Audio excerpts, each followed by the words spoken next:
जय हिंद। देखिए, हम लोग अपवर्तन का लेसन पढ़ रहे हैं जिसमें ये चीजें पढ़ चुके थे कि अपवर्तनांकों के बीच संबंध कैसे प्राप्त करेंगे, जिसमें ये बताए थे कि माध्यम अगर 2 हो जाए और माध्यम अगर 3 हो जाए तब उसके लिए अपवर्तनांक में संबंध क्या होता है, और जिसमें हम लोग निकाल चुके थे कि अगर अपवर्तनांक भिन्न भिन्न है, कितनी भी प्रकार का अपवर्तनांक है, उसमें जब उसका मल्टीप्लीकेशन करते हैं, गुणा करते हैं, तब अपवर्तनांकों के बीच संबंध आता है कि 1n2 into 2n3 into 3n1 किसी भी तरीके से संबंध निकालेंगे तो उसका गुणा करने पर एक ही आता है। ऐसी स्थिति हम लोग पढ़ चुके हैं। ठीक है, तो अब पॉइंट्स आगे पॉइंट्स है कांच के गुटके द्वारा प्रकाश का अपवर्तन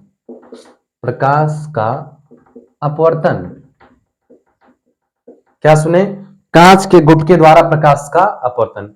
आइए देखते हैं कांच के गुटके द्वारा प्रकाश का अपवर्तन क्या होता है, कैसे करेंगे। और इसमें जो नई चीजें आएंगी, नई चीजें क्या आएंगी? एक चीज आएगा पार्श्विक विस्थापन। और क्या होता है पार्श्विक विस्थापन, इसकी चर्चा हम लोग निश्चित रूप से इस पॉइंट्स में करेंगे, क्योंकि इस चैप्टर में पार्श्विक विस्थापन ही सबसे इंपॉर्टेंट है। इंपॉर्टेंट क्यों बनता है? क्योंकि हाई स्कूल में आप लोग केवल जहां तक अभी पढ़ा दिए हैं उतना ही तक हाई स्कूल में पढ़ना होता है, लेकिन 12th में आने के बाद ये पॉइंट्स जुड़ जाते हैं, क्योंकि लेवल उच्च हो जाता है, जिस कारण से हम लोग इसकी चर्चा केवल इंटर में करते हैं।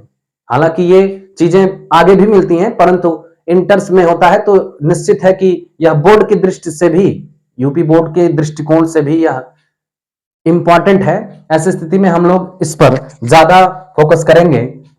तो यहां हम ले लेते हैं, माना कोई एक कांच का गुटका है, जैसे कि हम हेडिंग में लिए हैं, और ये मान लेते हैं कोई आपतित किरण AO है। माना आपतित किरण AO है। ठीक है, तो अब ऐसी स्थिति में प्यारे साथियों देखो, ये बनता है अभिलंब, और बता चुके हैं अभिलंब। अगर नहीं जानते हो तो पीछे जाइए, वीडियो के पीछे लेक्चर्स में जाइए, प्लेलिस्ट में बना है, उसमें आप सबसे पहला चीज जब हम लेक्चर पढ़ा रहे थे उसमें देख सकते हो कि हम अभिलंब क्या बताए हैं उसमें, और होता क्या है, उस पर आप जाके सब चीजें देख सकते हो और समझ सकते हो। ठीक है, तो देखिए यहां इसे जाना ऐसे चाहिए था, लेकिन यह अभिलंब की ओर चली जाएगी। देखो इसे ऐसे सीधा ये आ रही थी ऐसे, बहुत अच्छा ही बना दिए हैं, तो हम और अच्छा बनाने का प्रयास करते हैं। ठीक है, तो यहां ऐसे जाना चाहिए था, लेकिन यह अभिलंब की ओर झुक जाएगी। क्यों झुक जाएगी? क्योंकि अभी माध्यम काम कर रहा है ऊपर वायु, और नीचे काम कर रहा है, ये माध्यम बन रहा है कांच।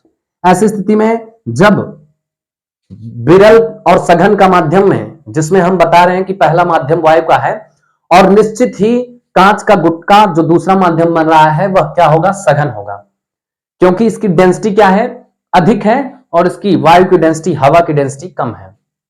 ऐसी स्थिति में यहां फिर से अभिलंब बनेगा, और अभिलंब जब बनेगा तब इसको ऐसे जाना चाहिए था, लेकिन फिर से अब की बार इस बार यहां ये सघन हो गया और ये विरल हो गई, तो अभिलंब से दूर हटेगी। यहां देखिए, ये प्रकाश की किरण सीधा ऐसे पार करना चाहिए था। मेरे प्यारे साथियों, यही इसमें कॉन्सेप्ट है। और कॉन्सेप्ट क्या है कि प्रकाश की किरण ये ऐसे आ रही थी ना, लेकिन क्या हुआ कि ये ऐसी होती हुई तब ये बाहर निकल रही है। होना क्या चाहिए था कि प्रकाश की किरण सीधा ऐसे जाना चाहिए था, ये सीधा ऐसे जाना चाहिए था, सीधा ऐसे जाना चाहिए था, लेकिन ये ऐसे होते हुई फिर ऐसे निकल रही है। पहला मार्ग इसका क्या था? ये था। अब की बार ये क्या बन गया है? दूसरी बार कौन सा? ये बन गया है। तो निश्चित ही मुझे जाना ऐसे चाहिए था, मैं भटक गया। तो जो भटका हूं, इसी भटके हुए रास्ते के बीच की दूरी को, जितना पहला वाला माध्यम था, पहला रास्ता मेरा, और जितना अब भटक के जिस रास्ते पर आया हूं, उनके बीच की दूरी को हम लोग कहते हैं पार्श्विक विस्थापन। और इसे पार्श्विक विस्थापन को हम लोग यहां लिख देते हैं डी।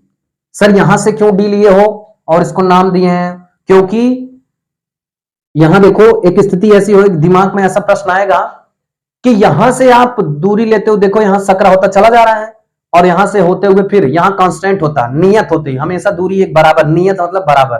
तो ये स्थिति बराबर की स्थिति होती गई।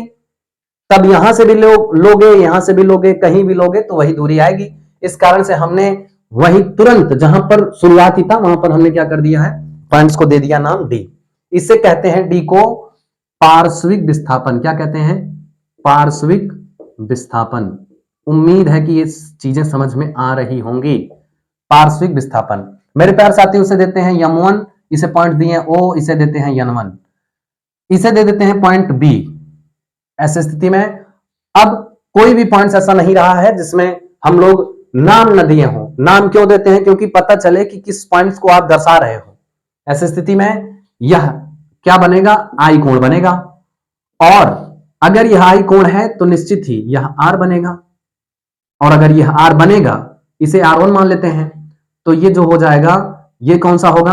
अब देखो ये शीर्षक मुख कोण बनेगी, तो ये आई कोण है, और यहां से पूरा बनेगा तो ये क्या बन जाएगा? I minus R1।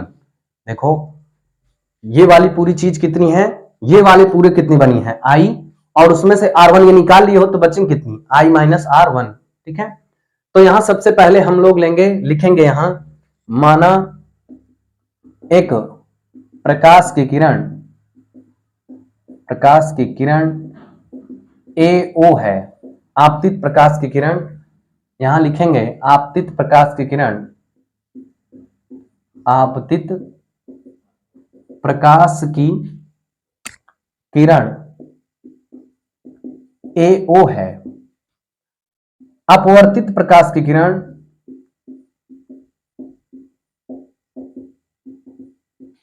अपवर्तित प्रकाश की किरण OB, तथा निर्गत किरण, यहां नाम दे दीजिए कोई, B से यक्स दे दीजिए, तथा निर्गत किरण BX है ना।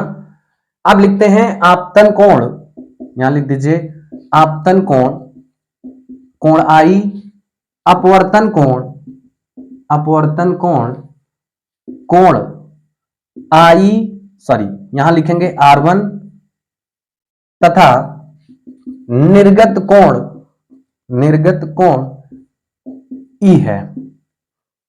ठीक है, तो यहां सबसे पहले पॉइंट्स लेंगे हम लोग।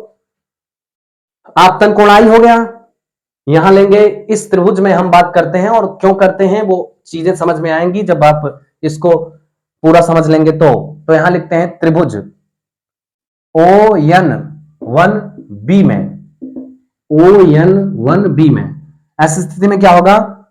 cos R1 बराबर ले लीजिए, cos R1, cos R1 के लिए लेंगे तो क्या हो जाएगा? आधार बटे कर्ण होता है, तो N1B अपान N1B अपान क्या हो जाएगा? कर्ण OB, तो यहां लिख लीजिए OB। और OB के लिए बात करेंगे तो OB, अच्छा एक चीज और, cos R1 बराबर N1B, यहां पे मान लेते हैं कांच की मोटाई क्या है? T है। यहां लिख लीजिए, माना कांच की मोटाई, माना कांच की मोटाई स्मॉल t है। ऐसी स्थिति में N1B T होगा कि नहीं होगा? तो यहां लिख सकते हो T अपान OB। इसे समीकरण 1 बना लीजिए, और इसी समीकरण से OB बराबर निकाल सकते हो, OB बराबर निकाल सकते हो। OB को इस साइड ले जाओ, T वहीं रहेगा, cos R1 को इस साइड ले आओ, तो T अपान cos R1, इसे बना लो पहला समीकरण। यहां बनाने की कोई जरूरत नहीं है। अभी OB पर क्यों आए हैं? क्योंकि OB की हमको जरूरत है। ठीक है, इसका स्क्रीनशॉट लीजिए, फिर आगे चलते हैं। आगे हम लोग चलते हैं, इस बार त्रिभुज OBL में बात करते हैं। और OBL में क्या हो जाएगा साहब? OBL में होगा कि हम लोग देखेंगे इस वाले त्रिभुज में OLB या OBL में, इस वाले त्रिभुज में इस कोण के लिए बात करेंगे तो कौन सी निष्पत्ति होगी जो इस वाले और इस वाले में संबंध बता सके? तो निश्चित ही वह साइन है, और हम लेते हैं I माइनस R1 बराबर बनेगा यहां क्या? लंब BL अपान इधर बन जाएगा OB। और OB के मान को निकालने के लिए हम लोग फिर से आगे बढ़ेंगे, तो OB के मान को निकालने के लिए इधर, और BL को लेंगे यहां क्या? D, और यहां हो जाएगा साइन I माइनस R1। कोई दिक्कत? तो इधर लिख सकते हैं समीकरण 2। प्रथम और द्वितीय समीकरण से आपको क्या लगता है, उसको सोचिए कि प्रथम समीकरण भी ओ भी बराबर उतना है, द्वितीय समीकरण ओ भी बराबर भी उतना ही है, तो क्या ये दोनों आपस में बराबर नहीं है? बिल्कुल है। और ये अगर आपस में बराबर हैं तो इसको हम बराबर कर देते हैं और लिखते हैं यहां एक और दो से तुलना करने पर, तो या एक या दो से ऐसे लिखेंगे तो T upon cos R one बराबर D upon sine I minus R one. कोई दिक्कत? तब यहां यही चीज निकल के आती है और यही चीज हमको पढ़ना ही है कि T upon cos R one D upon sine I minus R one. यहां भी जब चीज बनती है तो इसके लिए अच्छा यहां आर वन को ले दिखाते हैं, तो T upon cos R one बराबर D upon sine I minus R one. ठीक है, तो मेरे प्यारे साथियों इसके लिए आप लोग क्या सोचोगे कि हमको चाहिए डी और डी चाहिए, तो डी को यहीं रहने दो और इसको इन सबको उधर करो, तो टी इधर लिखते हैं, पहले डी इधर लिखते हैं, इसको इधर रखें इधर यहां करेंगे तो T sine I minus R one हुआ, sine I minus R one upon ये इधर है, इधर ही रहेगी तो ये हो जाएगा कास आर वन। अगर यहां लिखते हैं यदि आपतन कोण अत्यंत छोटा हो, अत्यंत छोटा हो, तब क्या होगा? d बराबर T I minus R one upon इधर कास आर वन के लिए छोड़ देंगे, पूरी निष्पत्ति ही छोड़ देंगे। अब फिर से प्रश्न दिमाग में आएगा आपके कि सर एक बात बताइए कि साइन यहां था I minus R one, cos R one था, इसको क्यों छोड़ दिए और इसको भी छोड़े हो, मान लो ये बात तो सही है, लेकिन साइन आई क्यों? साइन तो छोड़े आप, साइन के लिए यहां नहीं लिखे, आई माइनस आर वन लिखे तो, लेकिन कास आर वन के लिए पूरा निपटा दोगे क्या? लिखोगे नहीं क्या? बिल्कुल नहीं लिखेंगे।